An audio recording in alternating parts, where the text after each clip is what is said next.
नमस्कार दोस्तों, स्वागत है आपका फिर से एक बार हमारे चैनल वर्ल्ड ऑफ हैप्पीनेस में। और आज का एक टॉपिक है कि लोग मुझसे वैर क्यों करते हैं। सभी लोग मुझसे ही वैर क्यों करते हैं।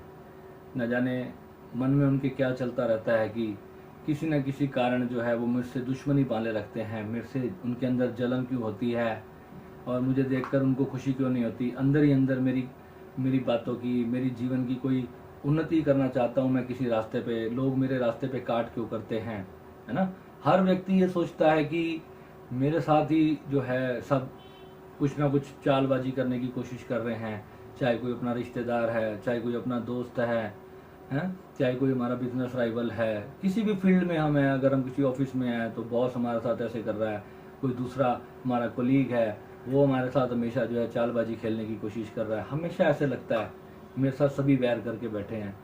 और ये इतना बड़ा ट्रबल है कि हर व्यक्ति इसमें परेशान है आज की डेट के अंदर। और जो लोग अपनी लाइफ के अंदर बहुत खुश हैं, जो बहुत शांत हैं, वो लोगों का जो नेचर होता है ना, उन लोगों का वो सबके प्रति बहुत ही मित्रता पूर्वक होता है।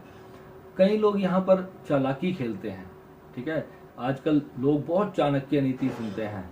मैंने यूट्यूब पे देखता हूँ कितने चाणक्य नीति के ऊपर दुनिया भर के वीडियोज आते हैं।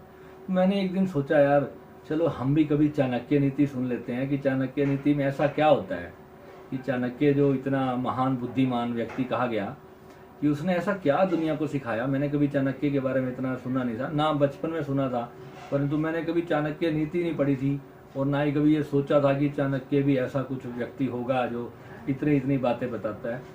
अगर सच मायने में मैंने थोड़ा से 15-20 वीडियोस देखे लोगों के जो उन्होंने चाणक्य नीति पर बनाए थे, तो मेरे को लगा कि शायद मेरे भी किसी काम आएगा। पर मैंने जब उसके 10-12 वीडियोस देखे तो चाणक्य नीति के जीवन को मैंने अपने लाइफस्टाइल से बिल्कुल विपरीत पाया। यानी कि जो चाणक्य ने जीवन में नीति दी है, अब आप कहोगे कि चाणक्य जैसे विद्वान के बारे में कोई व्यक्ति कैसे कह सकता है कि चाणक्य नीति किसी काम की नहीं है। मैं सच्चाई बोलता हूँ दोस्तों, जो व्यक्ति अपने जीवन में चाणक्य नीति को अपनाएगा वो परमात्मा से सदा सदा के लिए दूर हो जाएगा, उसको कभी भी ईश्वर नहीं मिलेगा। उसका कारण ये है, चाणक्य ने कहा है कि अपनी पत्नी पर भी विश्वास ना करो, अपने भाई पर भी विश्वास ना करो, अपने किसी दोस्त पर विश्वास ना करो। कोई कितना सा कितना प्रिय जन आपके जीवन में क्यों ना आ जाए, आप उस पर अपना कोई सीक्रेट मत बताओ, आपको वो व्यक्ति हमेशा नुकसान पहुंचा सकता है। ये बात चाणक्य ने कही, ठीक है। अब यहाँ पर हम आध्यात्मिक व्यक्तियों की बात करते हैं जो अपने जीवन में परमात्मा की तरफ बढ़ रहे हैं। उनका अनाहत चक्र खुल रहा है, यानी कि हृदय चक्र खुल रहा है। एक वननेस का भाव उनके अंदर आ रहा है। वननेस का भाव जिस व्यक्ति के अंदर होगा वो व्यक्ति इस संसार में एक चींटी को भी अपने रूप में देखता है। यानी कि कोई भी संसार में व्यक्ति होगा उसको प्रेम होगा, उसको उससे सच्चे मन से उसके प्रति वो कभी कोई बुरा भाव उसके मन में आ नहीं पाएगा। अगर वो व्यक्ति बिजनेस भी करता है, जैसे कि मैं, बिजनेस में भी उसको सब लूट ही लेंगे। कारण क्या है उसका, जो व्यक्ति अगर ध्यान की फील्ड में एक बार चल गया, अब ध्यान में भी कई कई प्रकार के ध्यान होते हैं। अब आज्ञा चक्र का जो ध्यान होता है जिसको हम थर्ड आई एक्टिवेशन कहते हैं, थर्ड आई पर अगर आप अपना ध्यान लगाते हो तो उससे क्या होता है कि आपको राइट डिसीजन मेकिंग करने की पावर आपके अंदर बिल्डअप होनी शुरू हो जाती है और आपको आने वाली चीज़ों का पहले से बोध होना शुरू हो जाता है और आप जो है उस चीज़ को समझ पाते हैं। परंतु ठीक इसके विपरीत थर्ड आई का इफेक्ट और क्या होता है कि आप जो है परमात्मा से दूर होना शुरू हो जाते हो। परमात्मा अस्तित्व का जो केंद्र है वो हमारी नाभि में है और हमारे हृदय में है। अगर हम अनाहत चक्र पर ध्यान करते हैं तो हम इस अस्तित्व के साथ वननेस के भाव से जुड़ते हैं, यानी कि हम एकत्व साध लेते हैं, अद्वैत साधना जिसको बोलते हैं। श्री विद्या जैसे हमारे गुरुदेव श्री अवधूत बाबा शिवानंद जी ने भी बताया इस बारे में कि जो अद्वैत साधना है वो ही इस संसार से मुक्ति का मार्ग है। और उसी से जब वो जो साधना इंसान जो करता है उसी को केवल जो है आत्मबोध होता है, परम सेल्फ रियलाइजेशन उस व्यक्ति को होती है। और अगर कोई भी व्यक्ति जो है वो अपनी थर्ड आई एक्टिवेशन करता है और वो अपने केंद्र से दूर जाने की कोशिश करता है, यानी कि उसके अंदर एक मैं भाव आ रहा है, जो बिजनेस करेगा, जॉब करेगा, पॉलिटिक्स में जाएगा, कोई भी फील्ड करेगा, अगर वो चाणक्य नीति को अपने जीवन में अपनाता चला जाएगा तो उसका दिमाग चाणक्य जैसा हो जाएगा। वो माइंड केंद्रित हो जाएगा बजाय हार्ट केंद्रित होने के। वो हृदय पे केंद्रित होगा बजाय अपने मस्तिष्क में केंद्रित होगा बजाय हृदय में केंद्रित होने के। और जो साधक होता है, जिसको इस ब्रह्मांड के साथ अपनी अद्वैत साधना है और परम मोक्ष को तरफ जिस व्यक्ति का जाना जिसका लक्ष्य है, और वो व्यक्ति जब चाणक्य नीति को पकड़ेगा तो मस्तिष्क ही उसको पकड़ रहा है। तो इसलिए अगर हम ये सोचें कि वो मेरा बुरा कर गया, वो मेरा बुरा कर गया, और किसी पर भी हम भरोसा नहीं करेंगे, तो हम जीवन में कभी कामयाब नहीं हो सकते।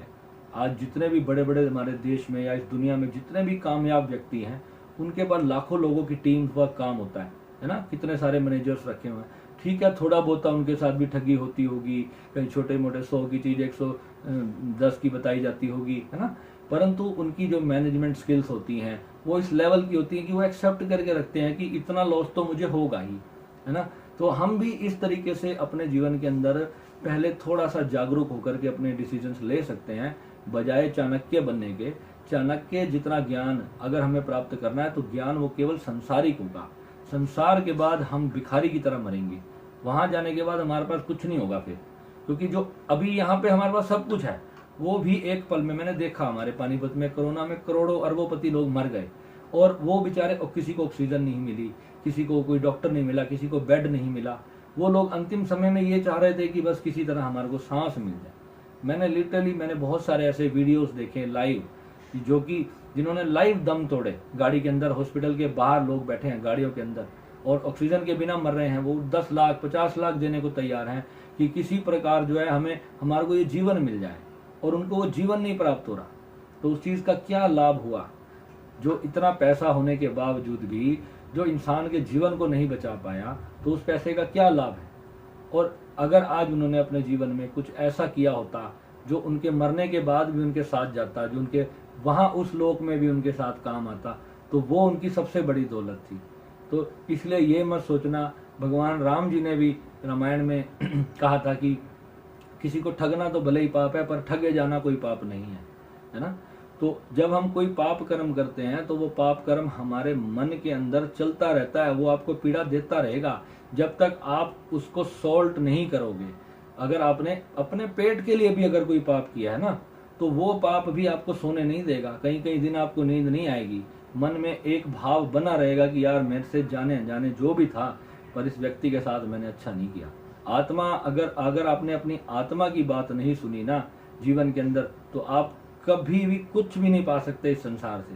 आप कितना भी धन इकट्ठा कर लो, लोगों को ठगीबाजी करके, लोगों के गले काट के, अंत में आपको वो व्यक्ति याद आता रहेगा, आपको दिल में वो इंसान आपको कभी क्षमा नहीं करेगा। उसकी जो थॉट्स होंगी वो आप तो प्रभावित करती रहेंगी, और फिर आप कभी भाव लाएंगे कि आप उसके साथ इस बात को अपनी सॉर्ट आउट करें। कोई भी कर्म हो सकता है, वो किसी भी प्रकार का, भाईचारे में हो सकता है, दोस्ती में हो सकता है, कहीं भी होगा, पर आपको जो है वो चीजें अंदर से आपको काटती रहेंगी जब तक आप पूरी तरह से उससे जो है ना अपने उस अनरिजॉल्व कर्मा को जो है सॉर्ट आउट नहीं करते, जब तक आप परेशान ही रहोगे।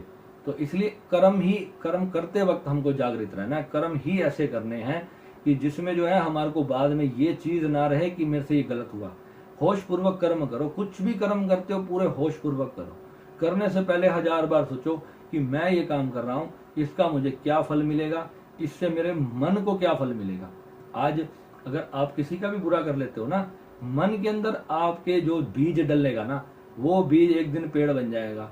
और साधना इसीलिए है, जो जाने अनजाने हमने कर्म किए हैं, वो साधना केवल इसीलिए होती है कि मन के अंदर जो अचेतन में, गहराई में जो हमारे अंदर वो भाव बैठे हैं, हमें पता ही नहीं होते। जब हम किसी को पास्ट लाइफ असेंशन करवाते हैं तो उसको तब पता चलता है कि हाँ यार मैंने ये सब कुछ किया था, तब वो रियलाइज करता है उस बात को।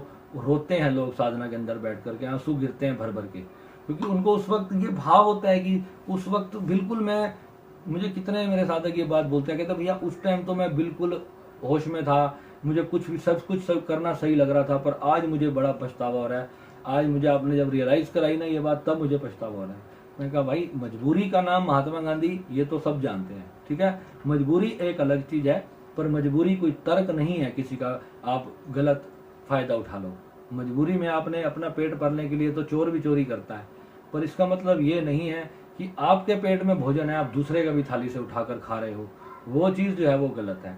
अगर आप सच्चे मन से वननेस का भाव साध रहे हो, तो वननेस में ठीक है, एक भाई ने दूसरी की थाली से एक रोटी उठा ली तो चलेगा, परंतु वननेस के अंदर जब आपके पास अबंडेंस आ रही है तो आपको देना भी, आपको बांटना भी आपका फर्ज बनता है। तो इस भाव से जब आप साधना करोगे तो अब ध्यान में भी आपको लगाना नहीं पड़ेगा ध्यान आप बस आंख बंद करोगे और ध्यान लग जाएगा। जितना वजन, जितना भार आप अपने कर्मों का अपने ऊपर डालते चले जाओगे, ध्यान की शक्ति, कुंडलिनी की शक्ति उतनी आपकी नीचे दबती चली जाएगी, वो उठेगी नहीं कभी। फिर आप कुंडलिनी के लिए कितनी भी विधियां कर लो, कितनी भी प्रैक्टिस कर लो, वो सब जीरो हो जाएंगी, उसका कोई लाभ नहीं होगा। परंतु जब सच्चाई के साथ आप साधना, सेवा, संकीर्तन तीनों चीजों को अपने जीवन में अपनाओगे और अपने मन को ध्यान विधियां भी करोगे, हर तरह से अपने मन को तोड़ने की कोशिश करनी है, फिर मन को समझने की कोशिश करनी है, फिर मन को ड्राइव करने की कोशिश करनी है। पहले मन को तोड़ना है, जो पहले मन हमने बना रखा है उसको तोड़ना है, फिर उसको समझना है कि ये कार्य कैसे करता है, फिर उसके बाद उस मन को ड्राइव करना है, अब मेरी मर्जी से ये कैसे चलेगा। ये साधना है, सबसे बड़ी चीज है। क्योंकि अभी तक मन के अकॉर्डिंग हम चलते आए, जो हो गया तो हो गया, अब हमें मन को चलाना है। मन कभी मरेगा नहीं। जो कहता है कि मन मरता है, मन कभी नहीं मरता। मन से आप थोड़ी देर डिटैच हो जाओगे तो आपको उस अवस्था का अनुभव होगा, परंतु मन फिर भी रहेगा, क्योंकि मन ही तो है जो उसको जो देखना चाह रहा है। लोग मन कोई, हमारी बॉडी में आप कोई सीटी स्कैन कर लो, मन नाम का कोई ऑर्नामेंट इंस्ट्रूमेंट हमारी बॉडी में नहीं है, परंतु मन है। और मन ही इस सारे जंजाल का कारण है, जितना भी हमने बना रखा है। आज मान लो ये कोरोना वायरस आया, कहते हैं कि चाइना ने या किसी और अन्य कंट्री ने जो है सारी दुनिया पे अटैक किया है, ठीक है, कि जो अभी तक कंफर्म नहीं है, पर किसी न किसी के ऑपरेटर के जो मन ही होगा जिसने ऐसी बीमारी का आविष्कार किया है, ऐसे वायरस का आविष्कार किया। कहीं ना कहीं उसके मन में ही लालच था ना कि मैं दुनिया पे राज करूं, बाकी सबको मार दूं, चाहे वो चाइना है या चाहे वो कोई है, जब तक प्रमाणित नहीं है तो आप किसी को दोष नहीं दे सकते। तो इस प्रकार वननेस होनी चाहिए। आज आप भूखे हो और सामने वाला भूखा है, तो जब तक दोनों का पेट नहीं भरेगा तब तक जो है जीवन आनंदित नहीं होगा। इस संसार में एक भी व्यक्ति अगर भूखा सो रहा है, उसको कोई तकलीफ है, तो वो तकलीफ आपको ही है। ये भाव आप जब जीवन के अंदर आपके सद जाएगा, उसको मैं आत्मबोध कहता हूँ, उसको सेल्फ रियलाइजेशन कहता हूँ। जब कंप्लीट वननेस आपके अंदर आ जाएगी, जब आप जान लोगे उस तत्व को कि ये पूरा अस्तित्व मैं हूँ और कोई मेरे सिवाय कुछ और है ही नहीं, मेरे को कौन चलाएगा, कि मैंने कोई ऐसा, मैं किसी व्यक्ति को नहीं जानता जिसने मुझे जन्म दिया या जिसने मुझे मारने की, जिसके पास अथॉरिटी होगी।